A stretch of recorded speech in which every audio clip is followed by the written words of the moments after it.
Hello दोस्तों, good morning. Myself Rahul from Lucknow. Welcome to my YouTube channel. कैसे हैं आप सभी लोग? आई होप अच्छे ही हैं और अच्छे ही रहना चाहिए। तो दोस्तों, आज मेरे साथ जो कार ड्राइव कर रहे हैं, तो मैं आज आप लोगों को दिखाता हूं कि कार को कैसे चलाना चाहिए और कार को चलाते वक्त हमें किन किन बातों का ध्यान देना चाहिए और कार चलाते वक्त हमें अगली गाड़ी का डिस्टेंस कैसे मेंटेन करना चाहिए और सिंगल रोड पे कार को कैसे चलाना है। तो अभी मेरे साथ हैं अमन और अभी कार जो ड्राइव कर रहे हैं तो ये है टोयोटा फॉर्च्यूनर डीजल 4x4। इसकी जो लंबाई है 16 फीट समथिंग है, इसकी चौड़ाई जो है वो 10 फीट के आसपास है।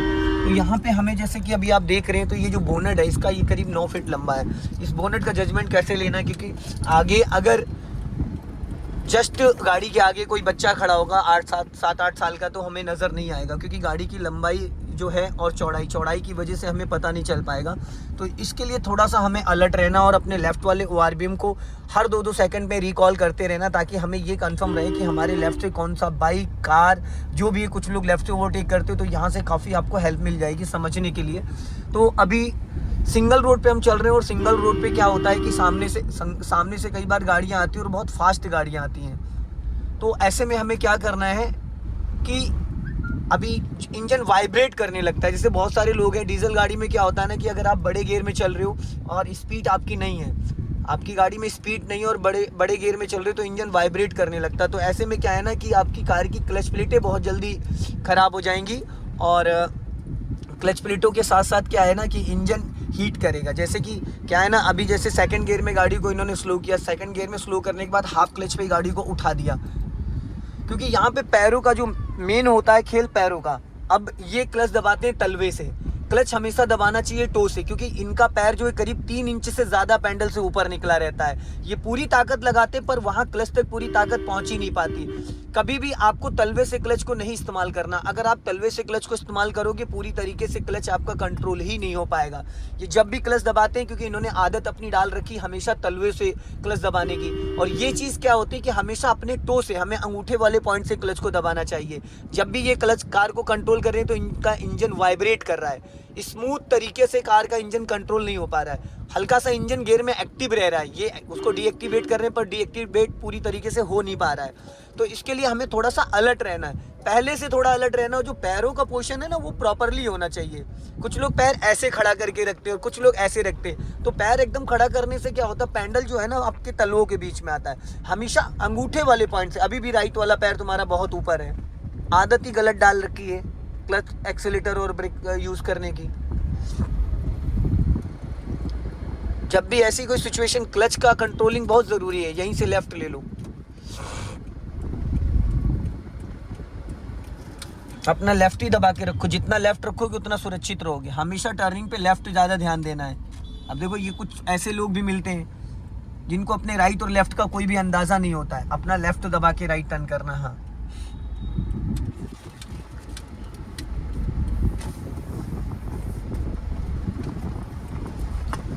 फिर तुम्हारा राइट वाला पैर ऊपर चढ़ गया। इससे क्या होता है ना, 100% ना क्लच दबेगा ना सही तरीके से ब्रेक लग पाएगा। हमेशा अंगूठे की आदत डालो, ताकि जो पैरों का मूवमेंट है परसेंटेज के हिसाब से एक्सीलेटर, ब्रेक और क्लच को यूज़ कर पाओ। तलवे से ताकत नहीं लग पाती, तलवे में बीच में गैपिंग होती, लगेगा कि पूरा हमने दबाया पर एक्चुअल में पूरा दबेगा ही नहीं। अब इसको ओवरटेक करने के लिए पहले लॉन्ग हॉर्न पुश करो। हाँ, एक बार हॉर्न बजाया करो, बार बार नहीं, क्योंकि हॉर्न भी वैसे भी गाली होती है, तो ज़रूरत से ज़्यादा हॉर्न नहीं बजाना। अब देखो, यहाँ टर्निंग पॉइंट आ रहा है तो यहाँ पे क्या करना है, अपना लेफ़्ट दबा के जितना लेफ़्ट रखोगे उतना सुरक्षित रहोगे, क्योंकि सामने से भी कोई बड़ी गाड़ी आ सकती है।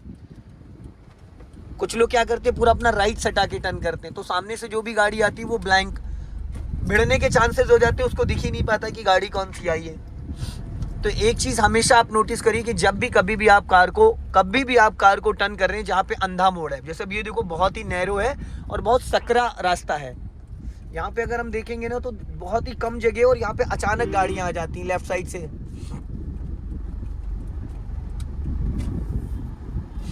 और एक कमी और है, जब भी अगर 10% भी ब्रेक लेते हो तो 50% क्लच दबाना है कंपलसरी। खाली ब्रेक नहीं लेना। तो जो इंजन वाइब्रेट करने लगता है ना घट घट घट घट, इसका कारण यही है कि क्लच नहीं लिया और ब्रेक ले लिया, क्लच नहीं लिया और ब्रेक ले लिया। तो पहले क्लच, डीजल गाड़ी में हमेशा क्लच ज़्यादा लेते हैं और ब्रेक कम लेते हैं, और पेट्रोल गाड़ी में क्या है ना कि अगर कम हाफ क्लच भी लोगे तो भी कोई दिक्कत नहीं, पर डीजल गाड़ी का इंजन पावरफुल ज़्यादा होता है, तो वहाँ पे क्लच अगर आप 20% ब्रेक लेना चाह रहे हो तो आप 80% क्लच दबाओ, अगर आप 50% ब्रेक लगाना चाह रहे हो तो आप 100% क्लच दबाओ।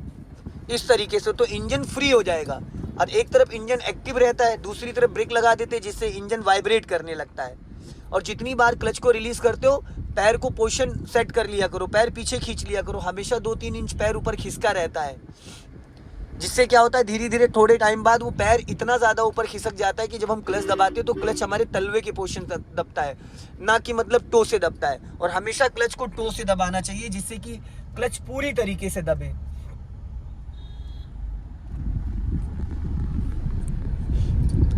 और जब भी कभी आपके लेफ्ट में कोई जा रहा है तो उसको एक बार लॉन्ग हॉर्न पुश करके ही हमें अलर्ट करना है।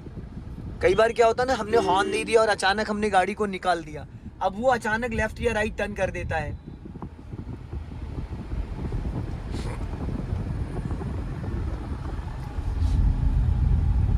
इसको हॉर्न दो लॉन्ग।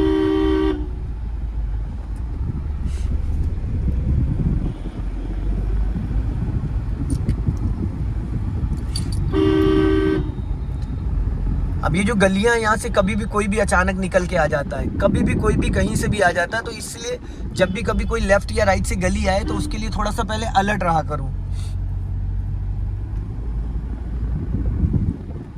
अब यहाँ पे हल्की सी स्लोपिंग है तो यहाँ पे क्या पासिंग डिपर दे दो इसको। हाँ, एक बार मैक्सिमम, 2-3 बार मत दिया करो, एक बार बहुत है। अब देखो इंजन वाइब्रेट कर रहा है, राइट वाला पैर फिर तुम्हारा ऊपर खिसक गया।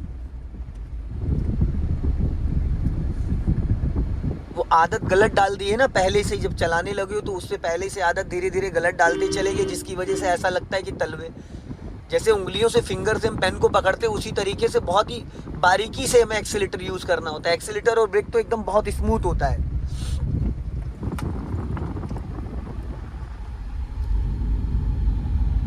अभी लेफ्ट वाले ओआरवीएम को चेक किया था जब बेलेनो को क्रॉस किया है, कितना स्पेस था? 6 इंच का लगभग स्पेस था जब उसको ओवरटेक किया है।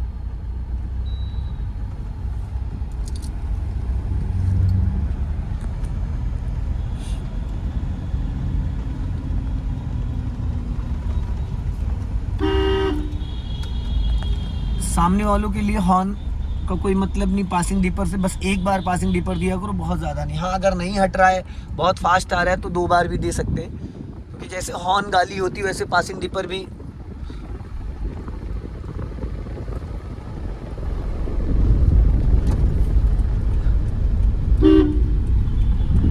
अब दोस्तों यहाँ पे जैसे डिवाइडर रोड है तो डिवाइडर रोड पे कार चलाना बहुत आसान होता है, क्योंकि सामने से कोई खतरा नहीं है, यहाँ सिर्फ आपको बचाना है, बचना नहीं है। और सिंगल रोड पे क्या होता है, बचना भी और बचाना भी, दोनों चीज़, तो वहाँ पे हमें बहुत अलर्ट रहना होता है। अभी इन्होंने थर्ड गियर डाल दिया और इनका राइट वाला पैर फिर ऊपर खिसक गया था, हालांकि इन्होंने हल्का सा नीचे कर लिया, क्योंकि वो आदत पड़ी हुई है बार बार तलवे से एक्सेलेटर और ब्रेक को यूज़ करने की। अब देखो यहाँ पे इंजन वाइब्रेट कर रहा था क्योंकि स्पीड कितनी कम है, और गियर कौन सा है? थर्ड गियर की मिनिमम स्पीड 30 होती है, मैक्सिमम 40। 20 माइनस जाओ तो गियर चेंज कर लो, यहाँ से राइट लेना है, सीधा स्ट्रेट। हाँ सीधा। और गियर लगाते टाइम आवाज़ नहीं आनी चाहिए, क्लच पूरा दबाया करो 100%, पूरा पैडल नीचे जाके चिपक जाना चाहिए, क्योंकि इसमें कोई प्ले तो है नहीं। अगर हल्का भी क्लच रह जाएगा तो गियर अटकेगा, फिर थोड़े टाइम बाद धीरे धीरे क्लच प्लेटें खराब होंगी, गियर बॉक्स भी डैमेज हो जाएगा।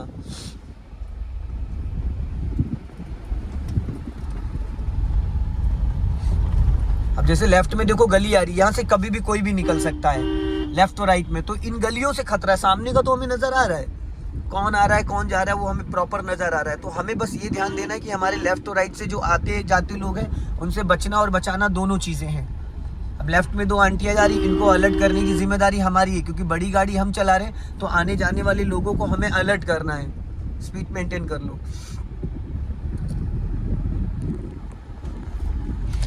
क्योंकि इसका जो इंजन है वो 3000 सीसी का है, 3000 सीसी का इसका इंजन है। तो अगर स्पीड बहुत कम है और गियर बड़ा है तो वहाँ पे इंजन वाइब्रेट करेगा। आप चाहे जितनी कोशिश करें इंजन वाइब्रेट करेगा। तो इसलिए हमें थोड़ा सा पहले से प्लानिंग करके चलना है जिससे कि इंजन पे लोड इफेक्ट ना पड़े।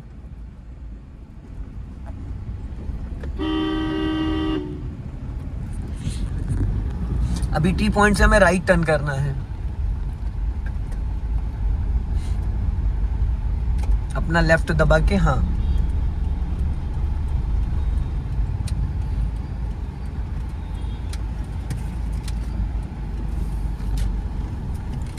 अब खतरा हमें किस साइड से, राइट से या लेफ्ट से?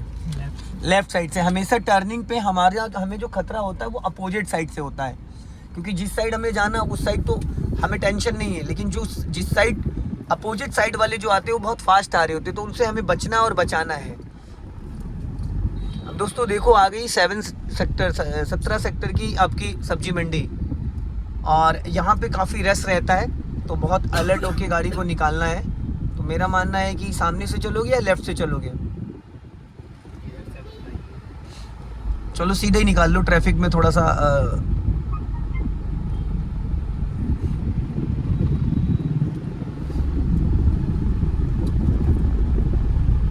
इन छोटी छोटी जगहों पे कार को चलाने के लिए ना बहुत अलर्ट रहना पड़ता है और बहुत ही बारीकियों को, क्योंकि लेफ्ट से साइकिल, बाइक, स्कूटी वगैरह लोग आ जाते हैं। सामने से देखो I-20 आ रही है, इसको पासिंग डिपर और लॉन्ग हॉर्न।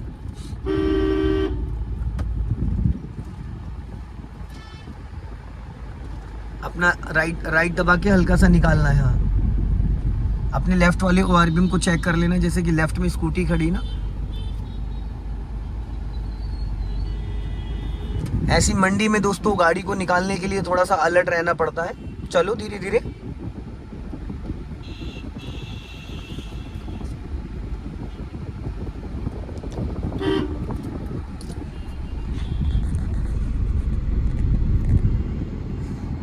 सब्जी मंडी के ट्रैफिक में दोस्तों कार को निकालने के लिए थोड़ा सा हमें अलर्ट रहना होता है। छोटी छोटी चीज़ें, जैसे अभी यहाँ पे देखेंगे ना, लेफ्ट में फ्रूट वगैरह के ठेले खड़े हुए हैं और राइट साइड में सब्जी मंडी है। स्पेस इतना ज़्यादा नहीं है, तो गाड़ी की जो लंबाई है वो 16 से 17 फीट की है, तो हमें बहुत अलर्ट रहना पड़ता है।